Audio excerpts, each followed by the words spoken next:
Hello and welcome to Fantasy Baseball. Today I am Chris Towers. I'm here with Scott White. It is Monday, June 9th, and we got a big show for you. Unfortunately, we got a Corbin Burnes injury update, and it is not good news. We are going to recap the weekend. We got a bunch of waiver wire targets, and we are going to start with the big news, which is that Corbin Burnes will miss the rest of the season and probably the first couple of months of next season after having Tommy John surgery to repair the UCL in his right elbow. I believe he's also having the internal brace on top of the Tommy John, which is kind of becoming the standard lately. And it's a big blow. Obviously, it's a big blow for the Diamondbacks. He's in the first year of, a 7-year, $210 million contract with the Diamondbacks. It's a big blow for fantasy players who likely drafted Burnes to be the ace of their staff. And, there were some ups and downs along the way, but on the whole, he pretty much pitched like an ace, or at least a high-level pitcher this season before the injury. And now you've got a big hole in your rotation to fill. And unfortunately, the previous couple of weeks, we've had a lot of pretty interesting pitchers come around on the waiver wire. And unfortunately, two of them got hurt this weekend as well. Zebby Matthews going on the IL with a shoulder injury. Ryan Weathers not on the IL yet, but he did leave Sunday's game. He's being evaluated for a concussion, or Saturday's game, excuse me. And not really a ton of obvious must-add pitchers on the waiver wire right now. But Scott, I'm going to give you six that I identified in my waiver wire column on Sunday, and just want to see how you feel about these six, who you would add in what priority. We've got Ben Brown, who struck out 7 against Detroit this weekend. He is throwing a new kick change that he threw a career high 9 times in this start. He is 38% rostered. Michael Soroka, 7 strikeouts against the Rangers this weekend, 19% rostered. He is a spark for those of you in head-to-head points leagues. Edward Cabrera didn't actually have a great start this weekend, although it wasn't bad, and he was pulled after 63 pitches, and I'm not sure what was going on with that. I haven't seen any kind of sign of an injury, but he's 33% rostered. He's been very good lately. Nick Martinez just continues to be very solid. 6 strikeouts and 6 one-run innings against the Diamondbacks this weekend. Bryce Elder, one of the most shocking performances of the season, maybe 12 strikeouts in 8 innings against the Giants on Friday or Saturday. And Adrian Hauser has been really solid, weirdly, for the White Sox. He's 11% rostered. Who's your favorite of this group? It's Ben Brown. Yeah. I mean, when in doubt, when it's a bunch of guys who I don't have a lot of faith in to begin with. Go with the guy who throws 98? We'll go with the upside, yeah. And I mean, these back-to-back starts for Ben Brown now that have been excellent. Not just good in the way Edward Cabrera has been good, where it's like, oh yeah, if you look at the ERA over that however many start stretch, it's a good ERA, but then you look at the game log and none of the starts really are that impressive. Ben Brown has a couple of starts in a row here, 7 strikeouts in 7 innings, 2 earned runs allowed at Detroit Friday. And then prior to that, 6 one-hit innings with 9 strikeouts. That was against the Reds. His swinging strike rate on the year is 13.6%. Pretty good. The fact that he is, let's see. You said he had a new kick changeup, right? He's been toying with it since the spring, but he's throwing it a lot more. Certainly in this one, it was a career high 9 times. In the past, Ben Brown has basically just been a 2-pitch pitcher, and I think for the first time, he might not be just a 2-pitch pitcher, although he's probably still mostly a 2-pitch pitcher. The curveball is so good. Yeah. And the fastball is, the fastball, it has good velocity, if nothing else. But yeah, now that we're seeing some length out of Ben Brown and the strikeouts are adding up, and I just see the potential here that maybe he's starting to put it together. And I think after back-to-back starts like this, you have to pick him up and see where it goes. I wouldn't say I'm totally confident in this. Like, we may be dropping him a week from now when he gets bombed next time out. It's one of those situations, but I think he's the most interesting of this group. With Edward Cabrera, who you could argue has similar upside. I don't know. It seems like we keep trying to make fetch happen here. And so he has 30 were. strikeouts to 10 walks over his past 31 innings since the start of May, 2.03 ERA. For the most part in that stretch, he's been swapping out his four-seamer for his sinker. For the most part. He didn't in this most recent start. Backwards in this one, and he was pulled after 4 innings, 63 pitches. He gave up 6 hits and 2 walks in those 4 innings, so it's not like he was great, but it's not like he was laboring that much. So I don't know what led to the early hook. It still seems like trying to make fetch happen. Sure, you could squint and say, "Oh, look, he swapped out this pitch for this pitch 3 of the last 5 starts," and you know that 5 1/3 inning start was halfway decent. But like after as much misery as this guy has put us through for the last 3 years, like I need like 7 innings, 10 strikeouts. Yeah. You know, to really be I need to be wowed like that to But he is third on this list, right? I would assume you have Nick Martinez second. Yeah, I guess maybe. There's not a clear second. If you want to put Edward Cabrera second or third, that's fine. I think Adrian Hauser's definitely last because there is some kind of interesting stuff going on here. He is throwing harder than he ever has. He's got like elite extension, so his 95 mile an hour fastball plays up a little bit. I'm not saying he's good, but it is, I think, 6 strikeouts in 3 straight starts. He's moderately interesting, and I think he is a spark, but obviously it's the White Sox. A lot of these guys are on bad teams, which holds them back. I do want to talk about Michael Soroka, who he is also, I think he actually started throwing a new changeup for the first time this week. I was reading Lance Prostowski's excellent newsletter, and Michael Soroka was throwing that pitch harder and getting 6 inches of drop more on it than he had his previous changeups.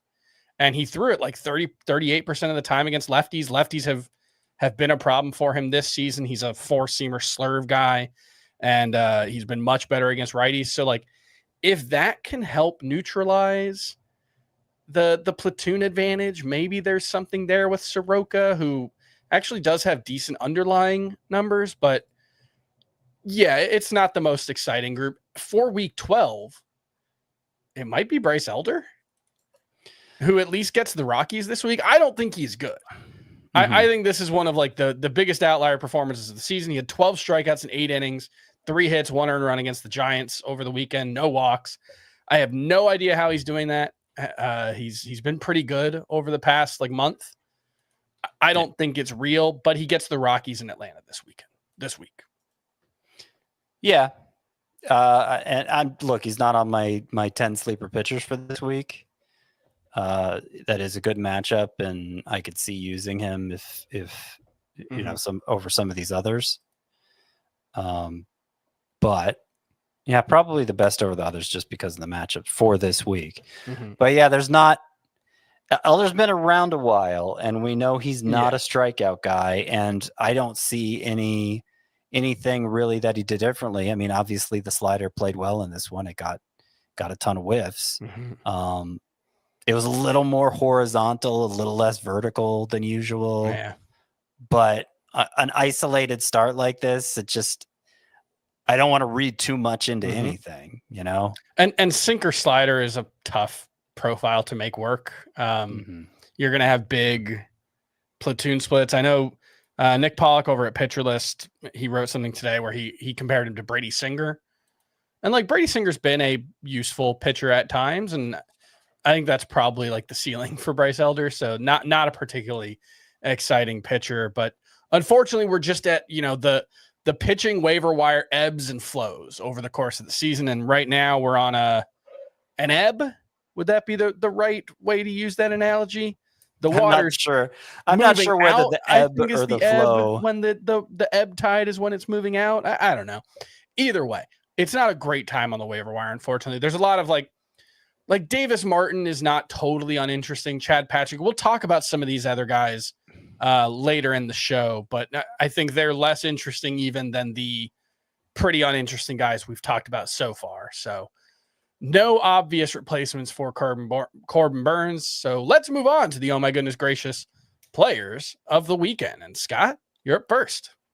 I am going with Christian Encarnacion Strand. He is back, and you couldn't ask for a louder return than he has given us over the weekend. Homered in each of the 3 games.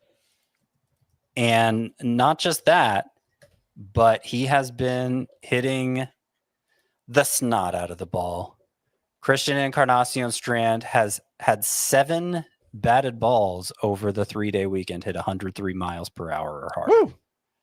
Yeah. Pretty good. So he's been crushing it. Obviously, we know there's power there. By the way, the actual, 7 for 14. So hit 500. 7 of his batted balls over 7 for 13, 3 I home think. runs.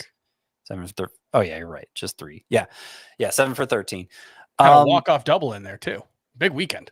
Yeah, it was a huge weekend, and we know he can hit the ball hard and has a lot of power. But we haven't seen him deliver on it in a long time. He wasn't doing much before going on the IL this year. He missed most of last season with injury, but didn't do much for the time he was healthy. We're really just looking at minor league track record. We're really just looking at the impact he made down the stretch in 2023 and hoping he can recapture that. But this is, early indications that it's in there still, and that maybe now he's ready to tap into it again. First base has been a pretty crowded position this year, but certainly in roto leagues where you got that extra corner infield spot to fill. Looking at points league, Christian Encarnacion's play discipline is probably going to scare you away regardless. But then you look at the roster size and okay, tough to make him fit. But I would say in roto leagues, he needs to be picked up. Maybe you can't make a spot for him, but somebody in your league could definitely use him. He's 42% rostered. I will point out he did appear in 1 game on his rehab assignment at third base. Could be just a sign that the Reds do want to get his bat in the lineup somewhere. So that's something to keep an eye on if they, do give him that opportunity. But yeah, I agree. Any 12-team league with a corner infield spot, you should probably be taking a chance on Encarnacion Strand. My oh my goodness gracious player of the weekend is George Kirby, who looked like George Kirby for the first time this season. Actually, one of the best starts even better than George Kirby from him. 2 hits. 2 earned runs, 7 innings, 14 strikeouts, classic 0 walks from George Kirby. That's what you expect. That's more like it. 8 whiffs on the 4-seamer, 5 with the slider, 14 overall on only 96 pitches. And the Angels have actually not been a terrible team lately. The team-wide strikeout rate has gone down since they sent Kyron Paris down, I think, is what happened. So this is exactly what we wanted to see. The stuff has mostly looked there for George Kirby. I think his 3 prior starts to this, velocity was fine. Movement profiles all looked fine. He just wasn't getting the results. I think probably just rust, but this is what we wanted to see. And it makes me feel, I felt pretty confident that George Kirby was going to be himself moving forward. I think I'm just there now. It's George Kirby. He couldn't have more emphatically, stated his case here. Yeah. And I agree. Nothing appeared to be wrong with him except the results themselves in his first 2 starts. So thankfully he's come around, and you can just treat him like a must-start pitcher going forward. Yeah. I think the whiff rate on the slider had been way down, but the movement profile, everything looked fine. So I think he's going to be fine. And then this start confirms it. So that was good to see from George Kirby. We are going to take a break. We'll be right back. Continue break down everything you need to know from this weekend. But first, thanks to all those watching live on YouTube. Make sure you hit the like button and subscribe to youtube.com/fantasybaseball today. You'll get notifications whenever we go live. We got FBT Express on here. You can join the chat. We got all kinds of fun stuff going on. So make sure you do that. And we will be right back right after this.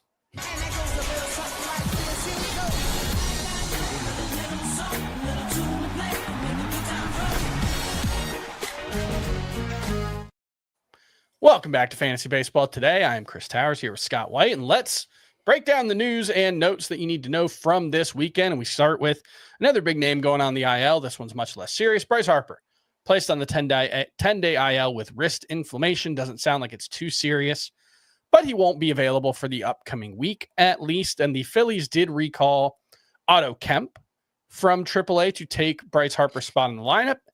He has some speed and power, has put up decent numbers in the minors. He'll play third base with Alec Boehm shifting to first with Bryce Harper on the AL. Any interest in Kemp in deeper leagues? I've written about him a couple times in the prospects report this year, even though he's 25, because like he has put up huge numbers in the minors this year, and in basically every respect. 14 home runs, 11 steals in just 58 games. Reached base at a 416 clip. Average exit velocity 91.2, max 113.4. Nothing wrong with either of those.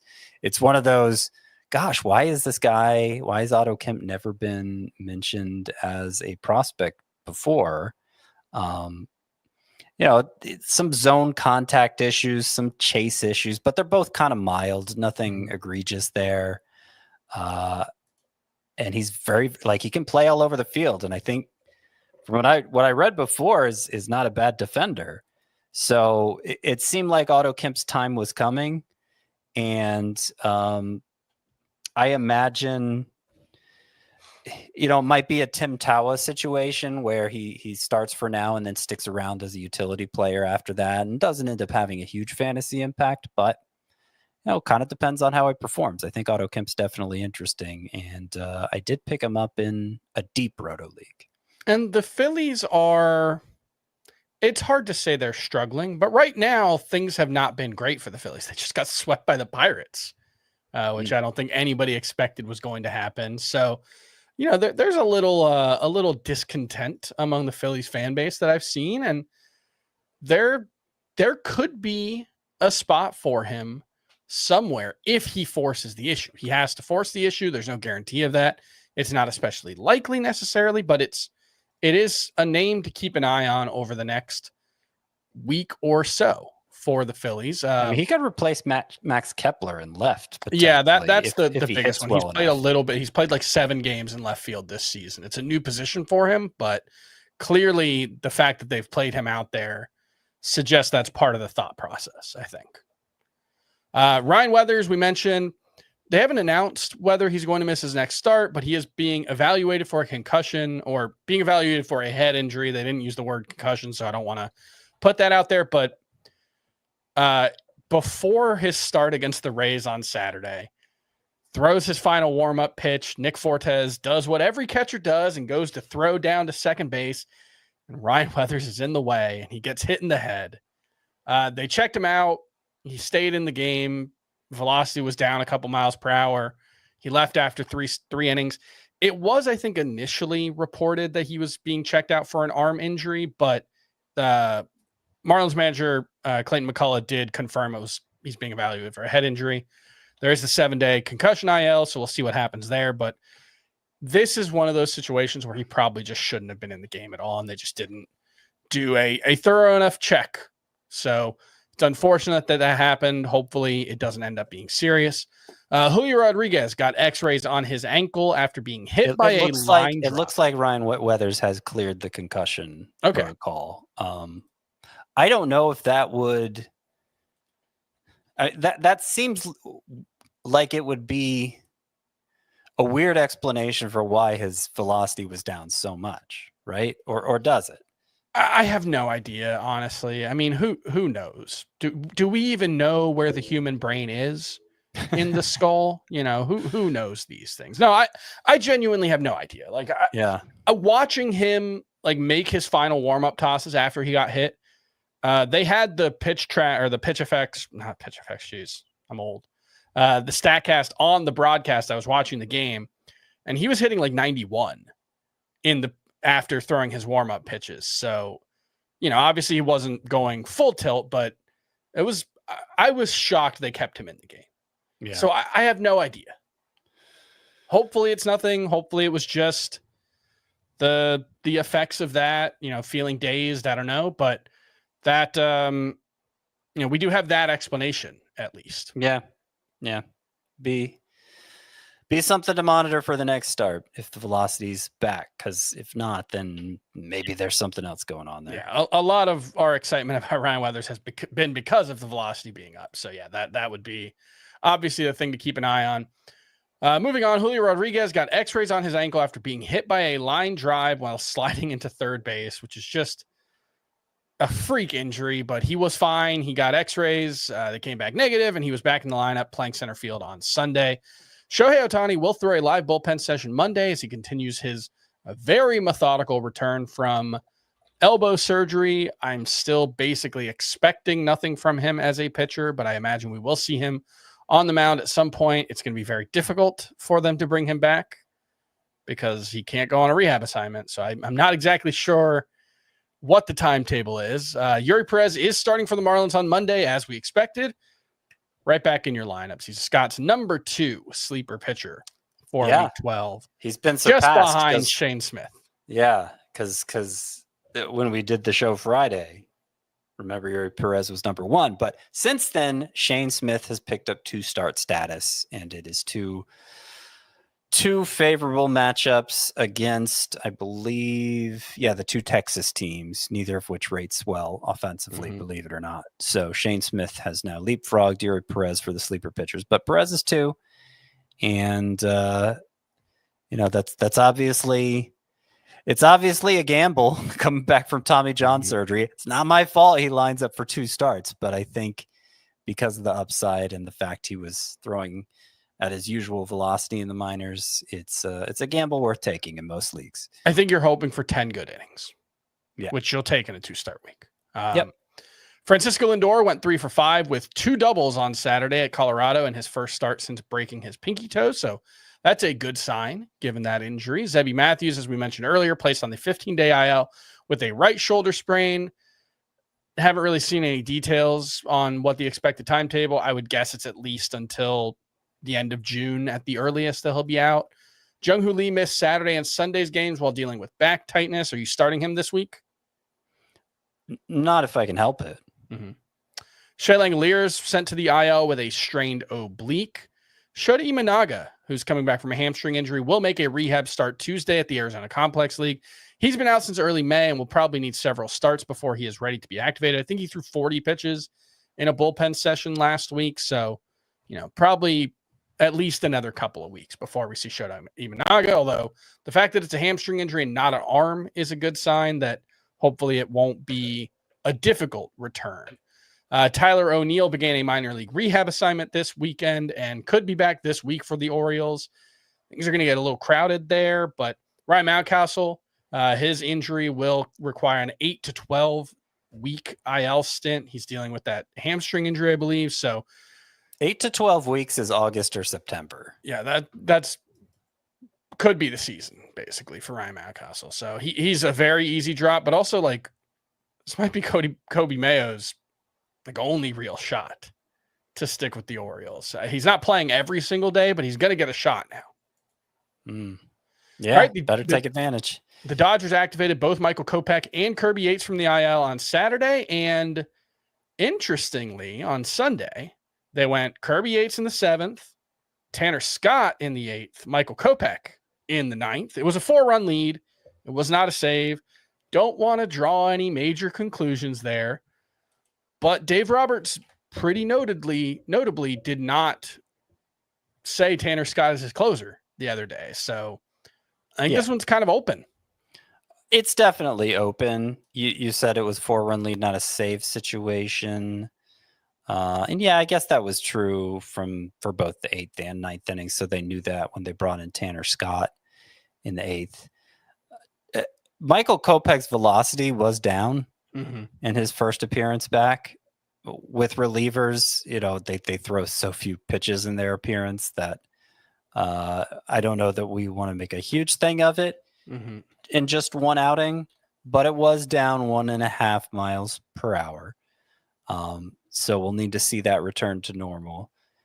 But they were using him some as the closer last year before he got hurt, and the White Sox obviously used him as a closer. It's very likely Kopech will be in the saves mix. Yeah. Yates still could be himself. I think it's probably like 45, 25, 15, 5. I don't know. I have no idea if that actually adds up to 100. My guess is Tanner Scott will still get the most. He was the 45. Okay. Yeah. Kopech was the 25. Yates was the 15. I may have already screwed up the numbers again. Alex Vesia could sneak in there. Someone else will get, yeah.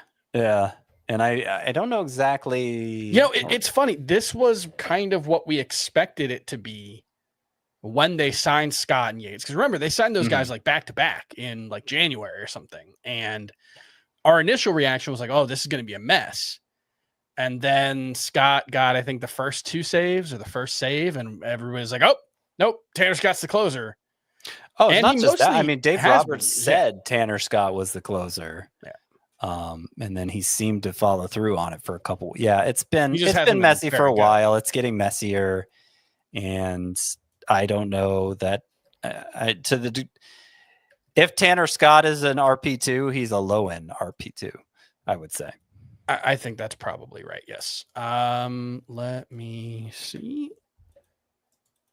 Okay. Tony Gonsolin's UCL is intact. He's on the IL with an elbow injury, but unclear how long he'll be shut down. When the good news update is that his UCL is intact, I think you take that as this is probably going to be more than a minimum stay at the very least. Here's an interesting one. Marcelo Meyer sat all 4 games against lefties this week. Is he a must roster player? No. I would say Marcelo Meyer. Oh, sorry, Scott. We got an appearance. It had been a while.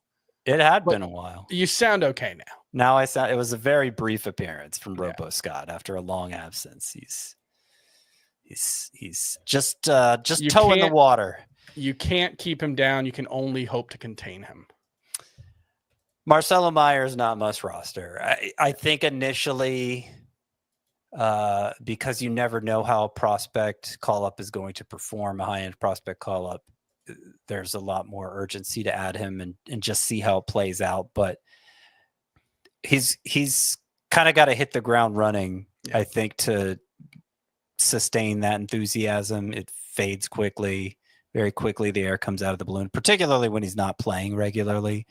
So Meyer, if you want to cut him to free up a roster spot, doesn't mean he doesn't have a bright future. It doesn't mean that bright future couldn't begin later this year, but roster space being finite, I don't think he's going to attract a lot of attention if you drop him. And the same is true for Tony Gonsolin if you don't have an IL spot to stash him in. I think that's a fairly easy drop given how bad he'd been. Right. Yep. All right, Kerry Carpenter left Sunday's game with a lingering hamstring injury, but he doesn't expect to miss any additional time. Logan Gilbert won't be returning from the IL this week. He'll make at least one more rehab start before returning from the flexor strain in his right elbow. He threw 60 pitches. His velocity was down in his previous rehab outing, so hopefully it's just one more, but it feels a little tricky right now. Matt Chapman jammed his hand diving back into first base Sunday. X-rays came back negative for a fracture. Carlos Correa returned to the Twins lineup Saturday after missing 3 straight with back tightness. Raisel Iglesias will not be the primary closer for the Braves moving forward. I just don't know if anybody will be because remember how they promoted Craig Kimbrell last week? Yeah. He's already gone. He made one appearance. He was averaging 92 miles an hour on his fastball, and they let him go. The whole thing about that was weird.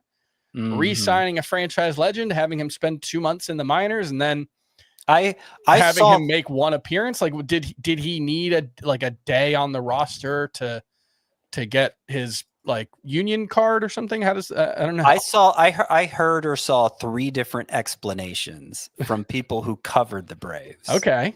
So, which makes me believe they're all just coming up with their own explanations, or they're talking to different people and hearing different things, and nobody actually knows.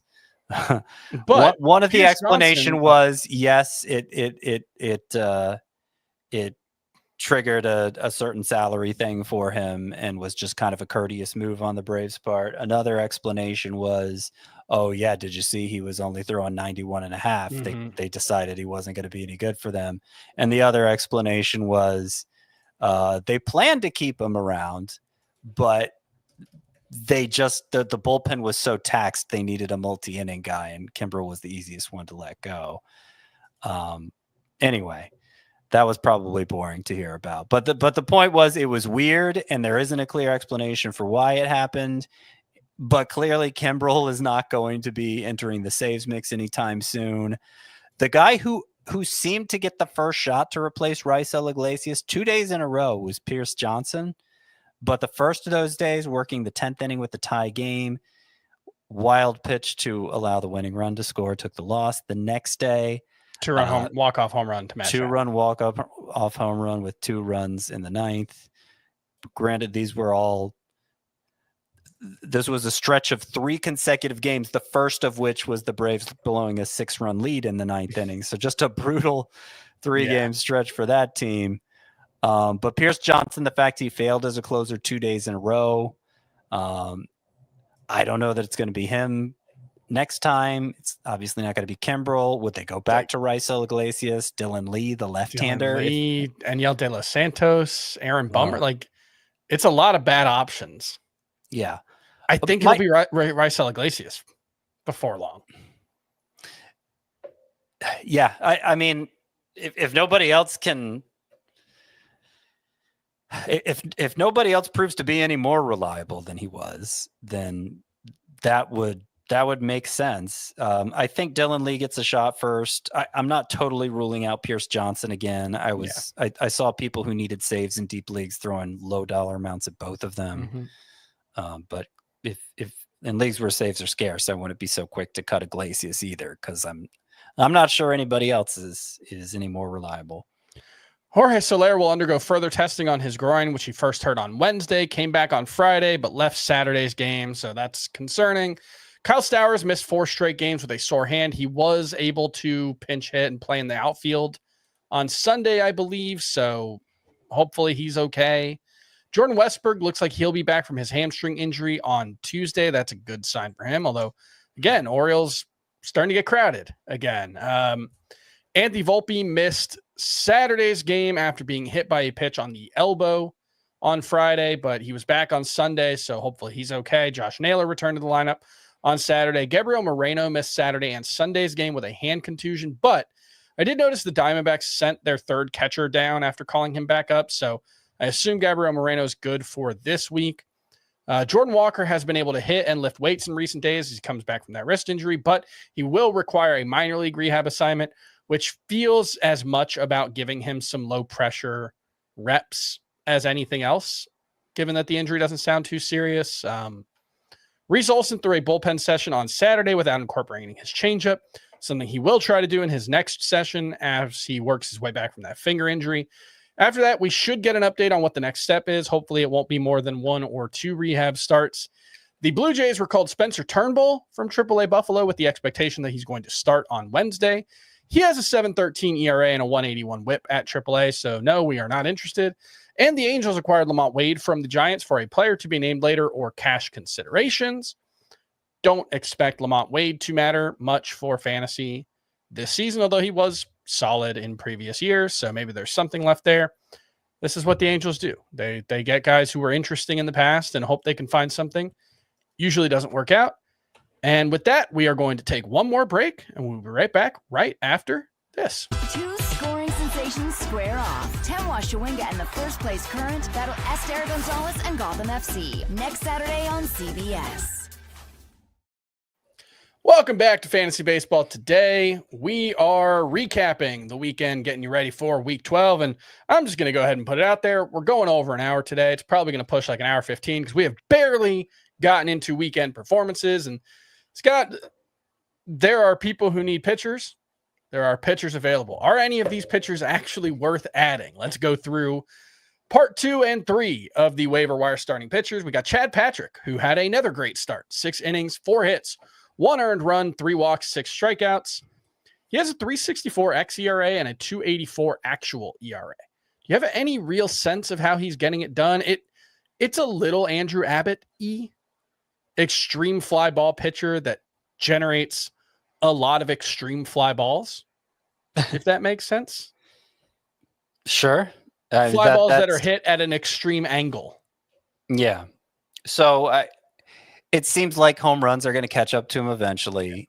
His home run rate is 0.7 per 9 innings, which is very, very low. And for a fly ball pitcher who allows a lot more contact than Andrew Abbott does, it's worth noting. I would say there's been some good home run luck there for Chad Patrick. That being said, he's going 6 innings with more consistency lately, picking up a lot of quality starts. If you're desperate, you're desperate, and you got to just hope you can continue to beat the odds with the home runs. I mean, sometimes that's the best you can do, and I know I'm doing that with Patrick in a couple of deeper leagues, but I'm not getting too attached. You know what? I want to rewind to the last segment. If you don't immediately need a starting pitcher, there is one name that you absolutely need to know, because we could be talking about the best pitching prospect in baseball coming up relatively soon. I don't know. Maybe he's not actually the best pitching prospect in baseball. I think Chase Burnes is the best pitching prospect in baseball.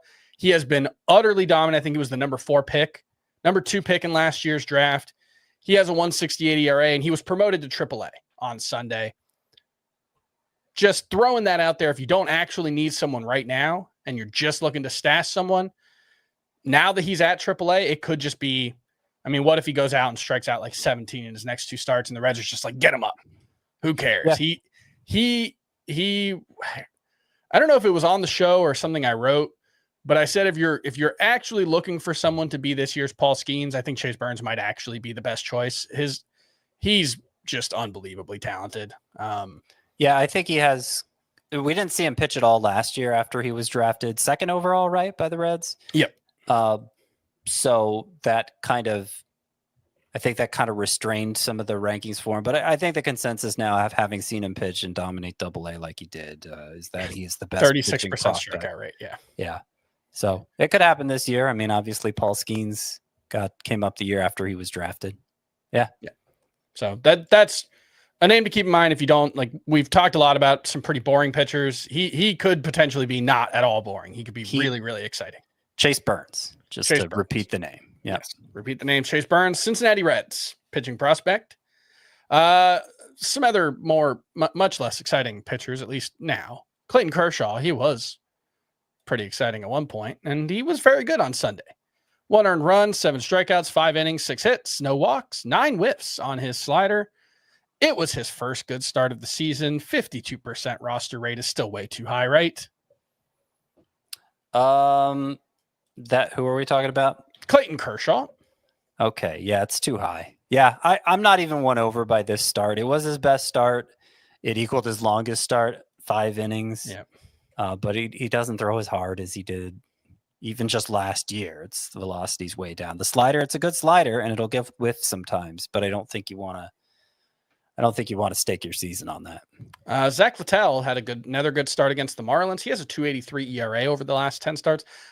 He is 66% rostered, and I don't know how much higher that needs to be, because he's probably about as good as whatever his next matchup is, but he's got elite control. The problem is it's just 537 walks per 9 or strikeouts per 9. So don't know how much more rostered he needs to be. Kind of the same thing with Andrew Heaney. He is in that same range, I think around 66%. 6 innings pitched, 1 earned run against the Phillies. It's a very good start against a tough matchup. Left this game with a calf cramp. Has his season ERA down to 3.24, but 4.46 xERA. Don't have a ton of confidence in that. Yeah, I like Littell a little more than Heaney. I think Littell is comparable to Jamison Tyone. Mm-hmm. Jamison Tyone is just he's been more consistent this year, so he seems a lot better, but I think they're going to regress toward each other. Mm-hmm. And it's the same sort of profile, basically. A guy who can deliver quality starts consistently because he's very efficient with the strikes he throws, the economical with the pitch count, but there aren't many strikeouts there. They're both backed by pretty good offenses. Obviously, Tyone a great offense, and so that gives him an edge. But I think Littell's plenty streamable. You're not going to like it when it goes bad, and there's only so much upside when it goes well. But they're long starts, typically speaking. All right, Landon Roop for the Giants, 6 innings, 5 hits, 3 earned runs, 2 walks, 2 strikeouts. Quality starts in 4 of his past 5, but it's also only 21 strikeouts and 28 innings in that stretch, 10 walks. Are we still excited about him and Hayden Birdsong? Birdsong also had a pretty mediocre start this weekend. I think it was 5 walks. That was concerning just because walks were a big problem for him last year. Do we still have excitement about those two Giants pitchers? I have excitement about Birdsong. I think Birdsong's really talented, and he had a combined 2 walks in his previous 3 starts. So I'll give him a pass for this one where the control kind of got away from him. He did allow only 2 hits. So, he showed some ability there too, even as he was walking too many guys. Roop has begun to mix things up a little more.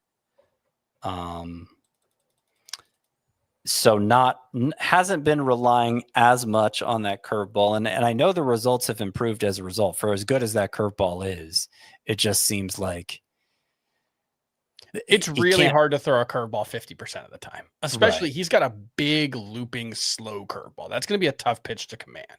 Yeah. And so the changeup to help his fastball play better and to not have to throw the curveball so much, it's helped. It hasn't made Landon Roop like a stud or anything, but somebody who can turn in quality starts with some regularity. I think he's there, and in leagues where you can take advantage of the relief pitcher eligibility, head-to-head points leagues, namely, I think he's at least on the level of like a Nick Martinez. Okay. Let's talk about some more waiver wire starting pitchers, and I'll present you 5 names and then ask Brandon Walter, Jose Quintana, Davis Martin, Colton Gordon. So 2 Astros, Brandon Walter and Colton Gordon, Jose Quintana of the Brewers, Davis Martin of the White Sox, and Mitchell Parker of the Nationals. Do any of these guys need to be rostered in even like 20% of leagues? And that's a noteworthy question because Jose Quintana and Mitchell Parker are both rostered in more than 20%. I mean, maybe Quintana. He's pretty reliable in a boring way. I don't think he needs to be anywhere close to universally rostered, but in leagues where you have to go deep into the pitching pool, I think he is. I think he's good enough not to sink you. These others, though, Brandon Walter, Davis Martin, Colton Gordon, Mitchell Parker. I mean, Mitchell Parker's kind of already run out of steam, even though he bounced back a little against the Cubs, surprisingly. But he had like an 8 ERA in his previous 8 starts or something like that. So I think we're done with him. This seemed like I think this was just a spot start for Brandon Walter to give Lance McCullers an extra day. So I don't know that he's even sticking around. Some interesting numbers in the minors, but he's 28, 29, something like that. He's not 28. Not really a prospect. I don't see anything with Colton Gordon. Davis Martin's been going 6 innings with surprising consistency, but I think he's like sneaky okay, but probably not much more than okay.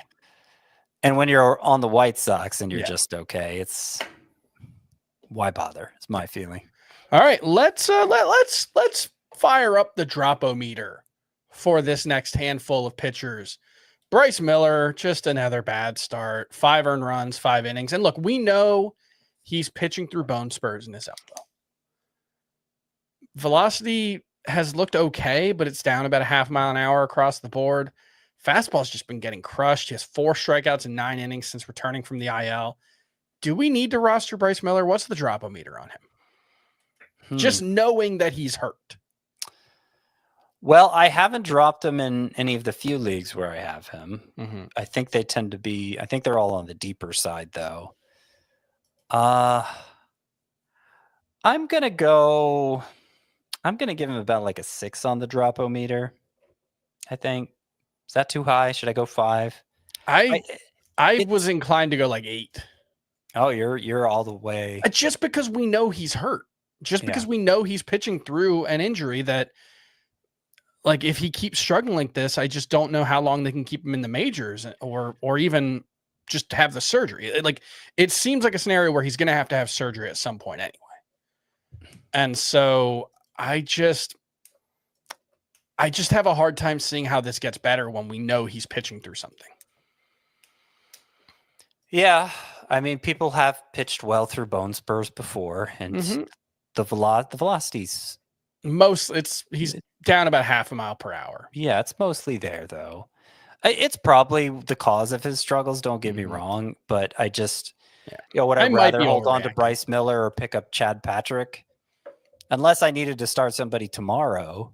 That's fair. I'd probably just keep my fingers crossed on Miller because I'd hate to see him come around for somebody else, I don't think we're dropping Zach Gallen, Luis Castillo, or Spencer Strider. Maybe we're not doing drop-o-meter on any of those guys, but just, I mean, Zach Gallen's got a 4.53 ERA over the past calendar year. He actually pitched well for 6 innings in this one, and then hit two outs in the 7th, gave up a single, gave up a home run, kind of ruined the whole line. But even before that, 3 walks, 5 strikeouts in 6 innings, just not very impressive.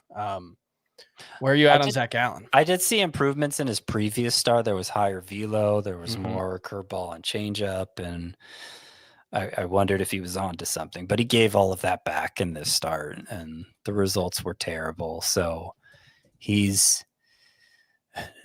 I think wherever you want to put Bryce Miller on drop-o-meter, I have Zach Gallen just like a number behind that. Less droppable is what I mean, but not by much. Luis Castillo, velocity continues to trend up, but fastballs, 15 balls in play with a 94.2 mile per hour average exit velocity in this one. And he threw 3 changeups. Remember when that was the pitch for Luis Castillo? It's so weird. How that's just like he's throwing it like 9% of the time this season. He's been okay for the most part, though. Yeah, he's been fine. So I think you hold on to him. You obviously recognize that he doesn't have the same upside he used to, but I don't think we're anywhere close to dropping Luis Castillo. Now, I could see some people kind of rage dropping Spencer Strider. I think that would be a mistake, but it is weird that his best start of the season so far is 3 earned runs over 6 innings. And honestly, it felt worse than that watching it. I don't know if you agree, but it felt like it could have been a lot worse. The slider's still good. He had 7 whiffs on the slider, but the fastball is just a problem. Right. Well, he only gave up 3 hits in the 6 innings. I think the defense helped. Okay. Yeah, I wasn't watching it intently. I had it kind of in the background. So what was interesting about this being his best start is he said to heck with the changeup and curveball, which he had been mixing in more. And they played pretty well for him, but he just went fastball slider, which is kind of getting back to his roots. And they both, he got 11 whiffs on 90 pitches. Really, the swinging strikes haven't been a problem for Strider. He's not at his like best in league rate before he got hurt, but it is a very good rate that he's missing bats at, even with the fastball being down a couple miles per hour. He didn't give up the contact wasn't as hard in this one, 86.3 miles per hour. Average exit velocity is not bad, but I mean, until that fastball is back, and it may never come back, until it's back, I'm not sure how trustworthy Spencer Strider is. Yeah, must roster, but not must start is where I'm at. Yeah, not must start. I agree. I don't know. I mean, I was asking you before the show, would you trade Spencer Strider for Mackenzie Gore in a dynasty league? Because I think we'd both do that in a I think redraft rest of league. Season, I think you'd have to do it for You'd have to take Gore over Strider, but even in a dynasty league, like, are we worried about Strider? What's going to change a year from now that helps him get his velocity back? Well, any number of things could, but it's more hoping than having a clear explanation for why it will. I think the problem is we are in mostly uncharted territory when it comes to guys coming back from the internal brace procedure. There have been a lot of pitchers who have had the internal brace surgery, but most of them have had the hybrid where they've had a UCL reconstruction, Tommy John surgery, and an internal brace on top of it. In terms of guys who have just had the internal brace, it's a really short list of guys who have had it as major leaguers. Brian Wu did in college. So that's one of the biggest success stories, but he was like 20 or 21. So, who knows how different that situation is. You've got Rich Hill in 2020. He continued to pitch effectively after coming back. Zach Britton, his career is basically over. Nick Anderson, his career is basically over. Drew Rasmussen has looked great. And his velocity is back to where it was pre-surgery. And then you've got this year, Lucas Giolito, Jonathan Loizaga, Garrett Whitlock, and Spencer Strider all coming back. And we just, two starters who look pretty bad right now, but it's very small sample size. I think Giolito and Strider have both made 4 or 5 starts. And then Whitlock and Loizaga are pitching out of the bullpen. So I just genuinely don't know. We just don't have enough data. Next year we'll have Jared Jones and someone else. So, we'll get more data every year. My hunch is that Strider isn't right mechanically, and they just haven't identified it yet. And it's just a hunch. I'm not a pitching coach. I'm kind of going off memory. It doesn't he's Quadzilla because he's learned to incorporate his lower body and his delivery so much. And I don't see him driving as low with his legs. His arm angle is way lower. It's 7 degrees lower from 2 years ago. There's a pretty big drop.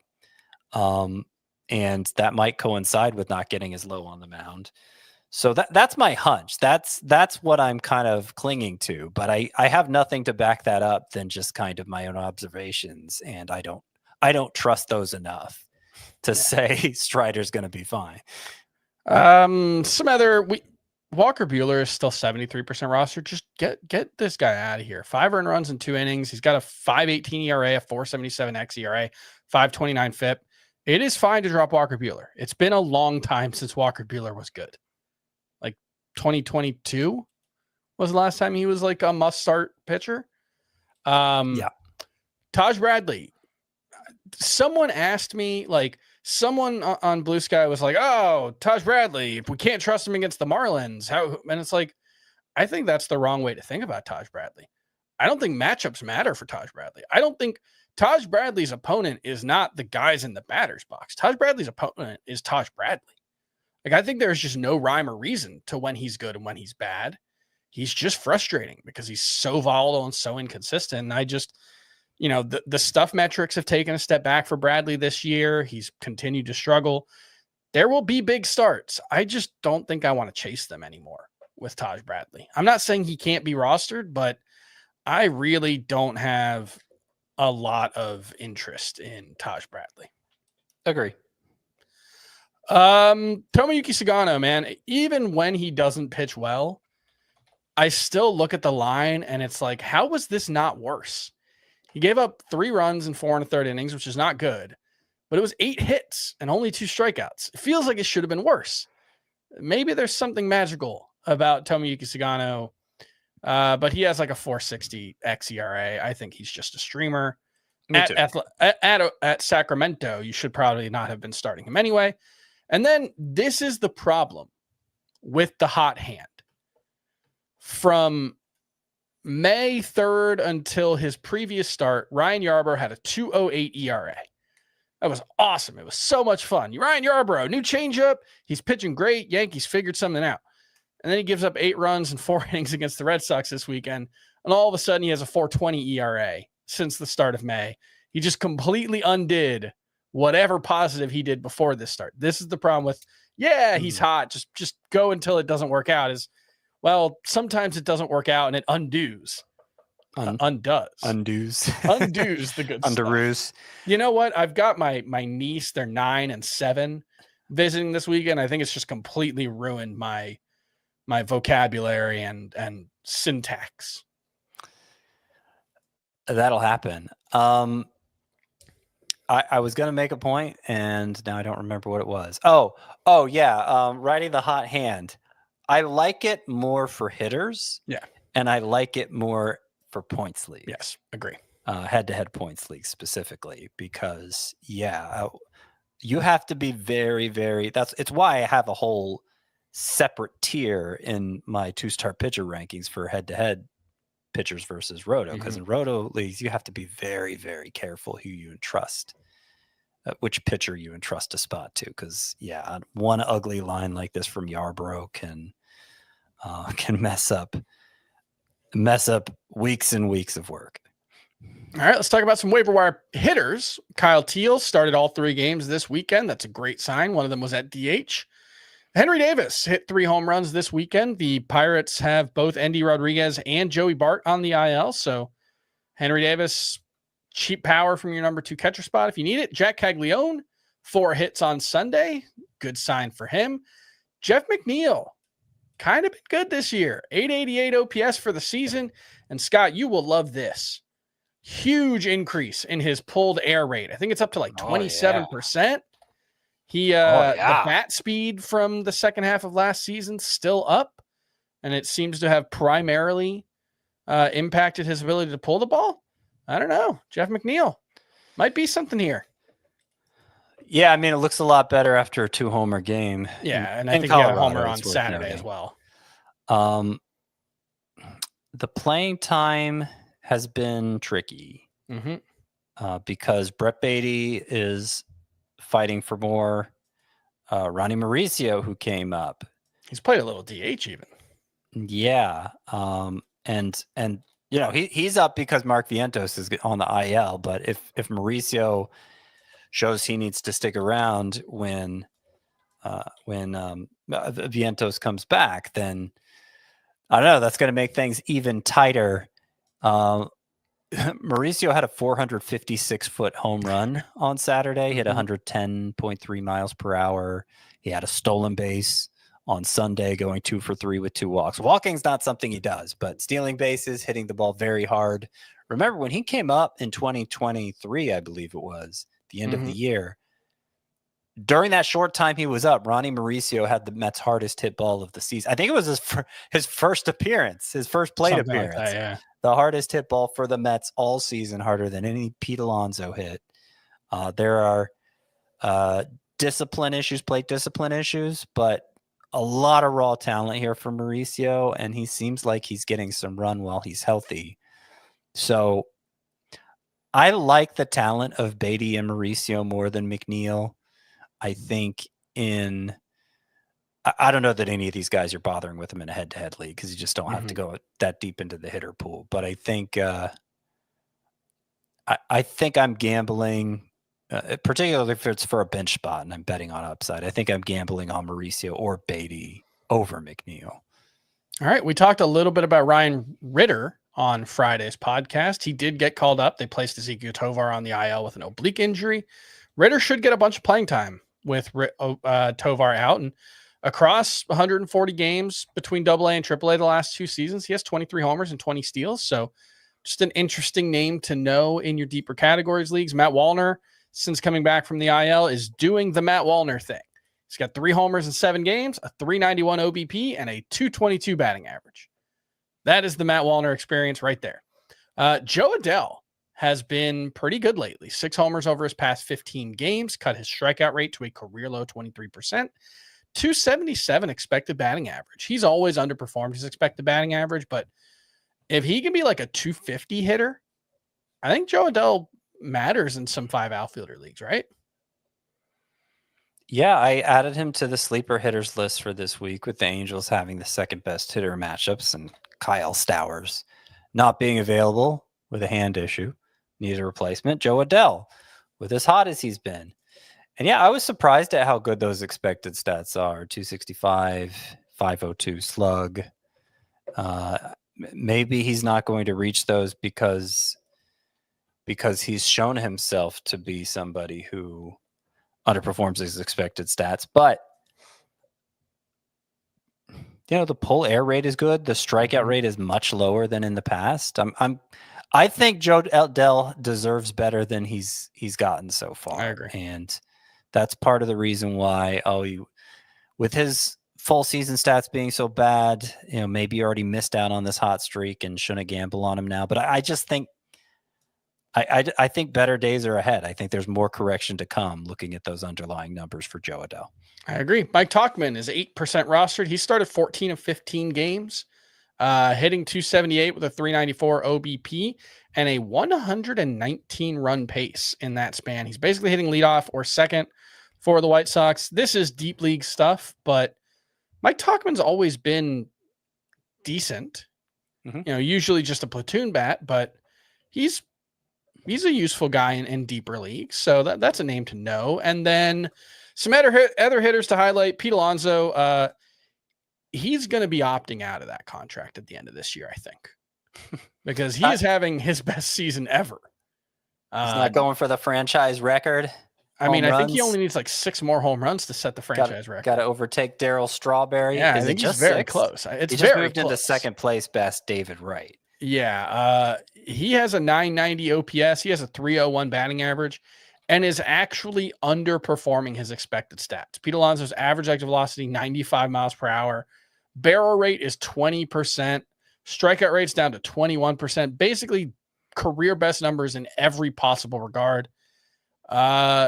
He's not going to be this good the rest of the way, but yeah, Pete Alonso looks locked in and has basically, I mean, he was a little slow in May, but has been outrageous in June again. So he looks awesome. Trevor Story had a good Saturday and Sunday, 5 for 9 with 5 RBI, 3 runs, 1 home run.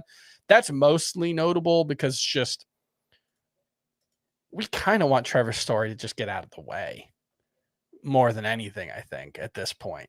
Clear up some room for all those young guys, and it doesn't seem like it's going to happen. And then Marcus Semien continues to turn things around, 10 for 23 with 2 hits, 6 RBI, 5 strikeouts in 7 June games, plus he had 5 hits in his final 2 games of May.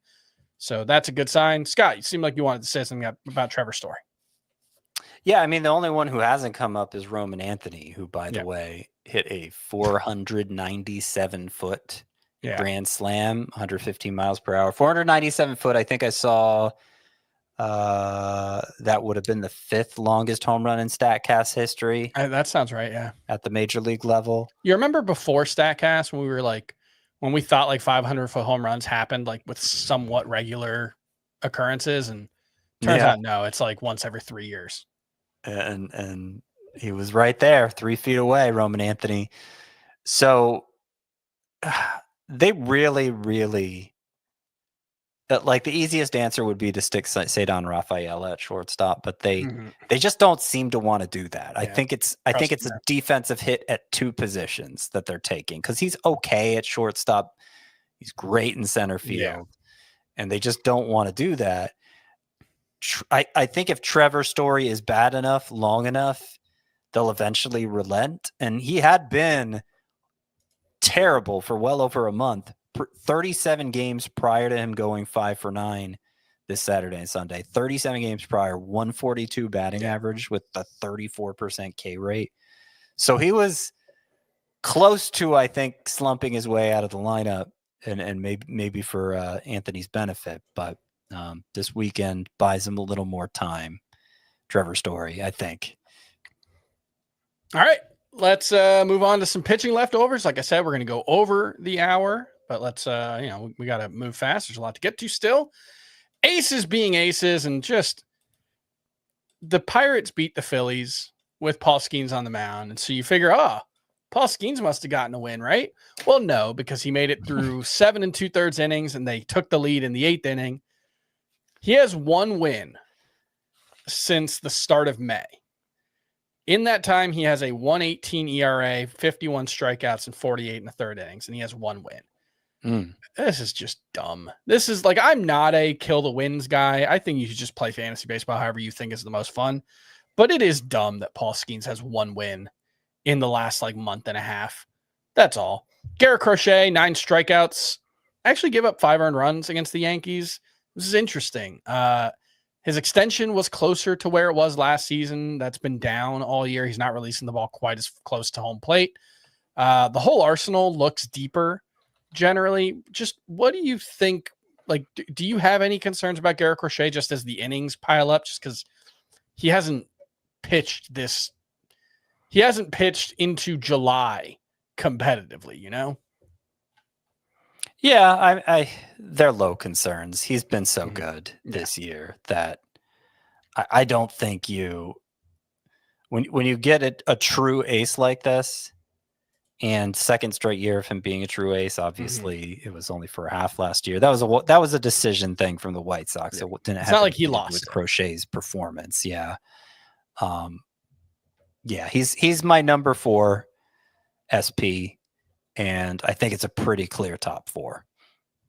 All right. Those are the like true aces. There's just 4 of them, and then others that are, kind of semi aces. Oh, okay. I'm not going to get into it.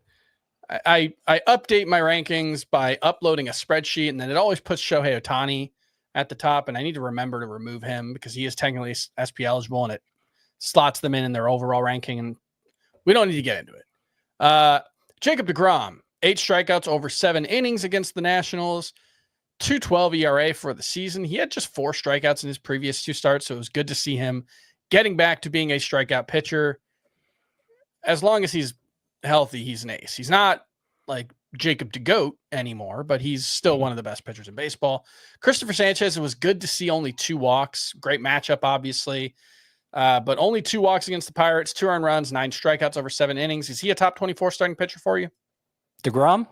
No, Christopher Sanchez. No, DeGrom, I think it's closer to top 12 at this point, right? Yeah, DeGrom's easily top 24 and top 15, around top 15. But yeah, Christopher Sanchez, I like that he got back to throwing strikes. Mm-hmm. He walked 2 still, but 67% strike rate. His previous 8 starts, he had just a 60% strike rate, which is very low. Previous 7 starts, 60% strike rate, very low.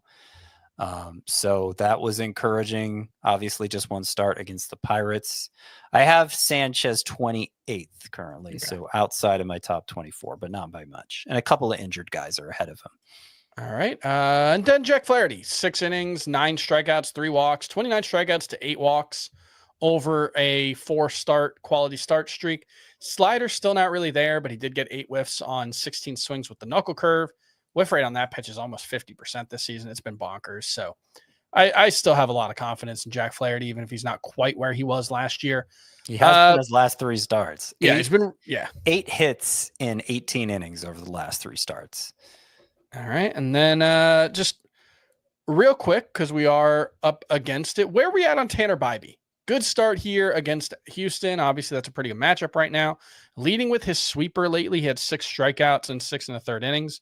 It's been an up and down season for him. He feels like he's been like a crisis of confidence, like trying to figure out who he is. And he's settled on throwing a lot more sweepers lately. Where are you at on Tanner Bybee? I mean, I guess he has like 6 pitches, and he's mixed them up quite a bit, even in recent turns. So it's one of those that's frustrating for me to try to analyze, because it's like, oh, he's throwing this pitch more, and then I look at the previous game, and it was completely upside down, the pitch usage. Yeah, so, the cutter had been getting phased out lately, and he threw it a bunch in this one. Yeah, so it's I mean, maybe just the variety like that is part of the point with Tanner Bybee, and that he can mix it up from start to start. Bottom line is, over his last 9 starts, Tanner Bybee has a 3.07 ERA, a 1.10 WHIP. 7.6 K per 9 is lower than you'd like, but for a guy with his track record, I don't know. I'm inclined to just kind of let it ride, because he's been good enough. Yeah, he's around 40th for me, which feels a little low, but that doesn't mean I don't like him. You know, I have him 43rd, so I'm there. Yeah. Clay Holmes, another good start at Colorado. Good to see him pitching in a bad environment and pitching well. Seth Lugo, better in his second start, still kind of underwhelming coming back from the IL. Any concerns there? Sorry, who was this? Seth Lugo. Seth Lugo. Not really. He's been fine. Just the outings have been a little short since returning. Outings have also been short for Drew Rasmussen, who did get through 6 innings in this one, but they just keep pulling him at around 80 pitches. This time it was 74. It's just, he can be really efficient. He can go 6 innings, but he's got to be super efficient. It's just frustrating. part of me just wants to trade Drew Rasmussen just to have it be someone else's problem. But if not, I think he's just start, Yeah. I mean, obviously, if you've started him this whole time, it's worked out. And I think he's good. Yeah. But his season high is 86 pitches, and that's Mhm. the only time he's gotten to 85. And so that just seems like it's built in. Yep. He's lucky whenever he goes 6 innings in that case, which has happened 3 of the last 4 starts, but he's been lucky to do that. As a ground ball pitcher, he should be a higher BABIP guy. And in the past, his BABIPs have run, 280 to 300, I think. Mhm. It's around like 220 this year. Yeah. So I think there's some correction coming in how many hits he gives up. And if he's only going 80, 85 pitches consistently, I don't know, that he may not end up looking so valuable or so useful if that regression comes. So I think you cash in now and you don't have to worry about it anymore. Obviously, cashing in means getting something good for him. Getting Tanner something. Bybee? I have Bybee ranked a little bit higher. You're aiming higher? You might be able to aim higher. Yeah. Okay. I mean, target somebody who needs ERA and whip help, especially. Or, if it's a points league, somebody who just really likes collecting sparps. And yeah, you may be able to get something pretty good for Drew Rasmussen. I also think Kodai Senga is likely to be a sell high candidate. His ERA is down to 159. His xERA is 330. That would still be pretty useful, but he's also not a guy who goes deep into games very often.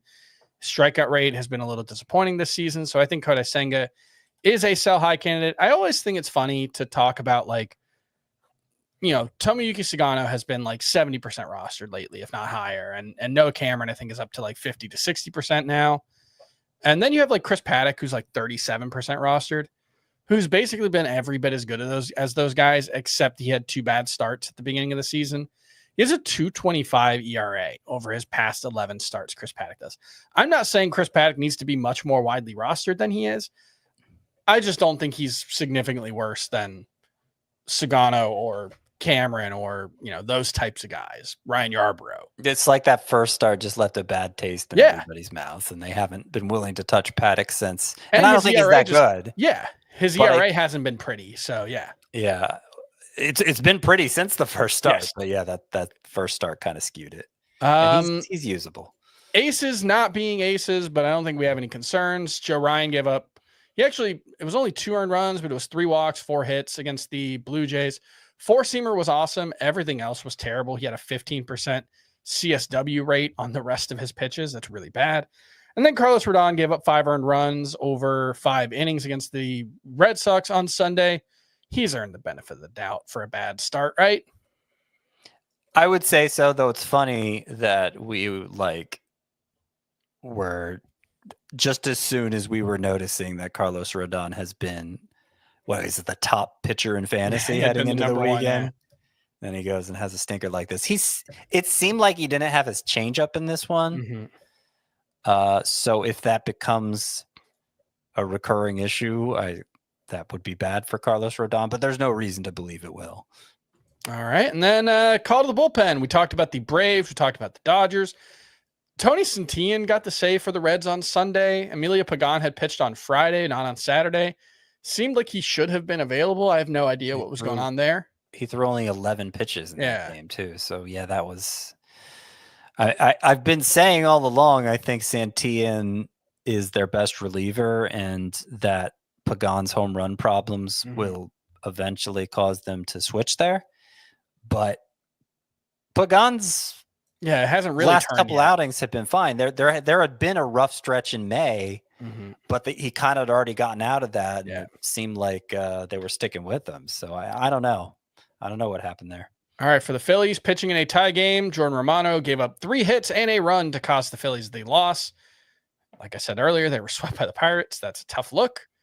Robert Garcia got the 4-out save Sunday against Washington. So still seems like he's the guy in Texas. And then for the White Sox on Sunday, I believe, Dan Altavilla got a save. Cool. All right. On Chris Martin, real quick. Yep. He had just appeared. So yeah, they went back to Robert Garcia for the save Sunday.